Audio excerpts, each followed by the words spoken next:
Hello అండి, నమస్తే. Welcome to Sandhya's వంటల పుస్తకం. నేను మీ సంధ్య. ఈరోజు మన వీడియోలో పెరుగుతోటి చక్కగా 2 రకాలైనటువంటి మజ్జిగని ఎలా ప్రిపేర్ చేసుకోవాలో చూద్దాం. అంతేకాకుండా ఈ ఎండాకాలంలో ఇలా మనం మజ్జిగని తీసుకోవటం వల్ల మన హెల్త్కి చాలా మంచిది, నీరసాన్ని కూడా తగ్గిస్తుంది.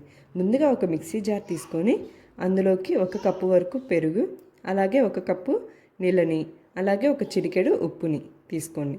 ఇలా వీటన్నిటినీ తీసుకున్న తర్వాత ఇందులో కొంచెం జీలకర్ర పొడిని యాడ్ చేసుకోండి. వేయించినటువంటి జీలకర్ర పొడిని ఇందులోకి యాడ్ చేసుకోండి. ఆ తర్వాత 2 ఐస్ క్యూబ్స్ని యాడ్ చేసుకోండి. ఇలా మనం జీలకర్ర పొడిని తీసుకోవటం వలన మజ్జిగ అనేది మనకి డిఫరెంట్ ఫ్లేవర్ వస్తుంది, చాలా బాగుంటుంది. వీటన్నిటిని ఒకసారి బాగా గ్రైండ్ చేసుకోండి.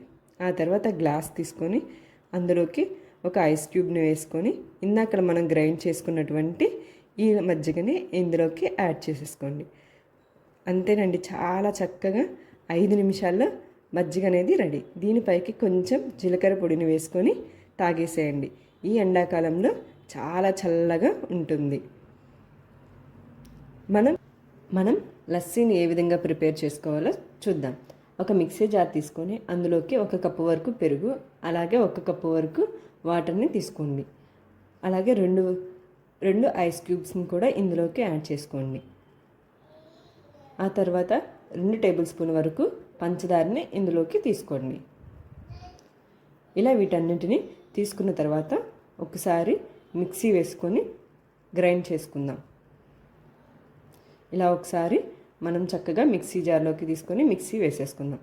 ఇలా మిక్సీ వేసుకున్న తర్వాత మూత తీసి పక్కన పెట్టుకొని మనం ఒక గ్లాస్ తీసుకొని ఆ గ్లాస్లోకి 1 ఐస్ క్యూబ్ని యాడ్ చేసుకొని ఇందాకన మనం మిక్సీ వేసుకున్నటువంటి లస్సీని ఇందులోకి యాడ్ చేద్దాం. 5 నిమిషాల్లో చక్కగా మన ఇంట్లోనే లస్సీ అనేది మనమే ప్రిపేర్ చేసుకోవచ్చు. మీరు కూడా ట్రై చేసి తప్పకుండా ఎలా ఉందో కామెంట్ చేయండి. అలాగే నా వీడియోస్ కనుక మీకు నచ్చినట్లయితే లైక్ అండ్ షేర్ చేయండి. మరిన్ని వీడియోస్ కోసం మన ఛానల్ని సబ్స్క్రైబ్ చేసుకోండి. Thanks for watching.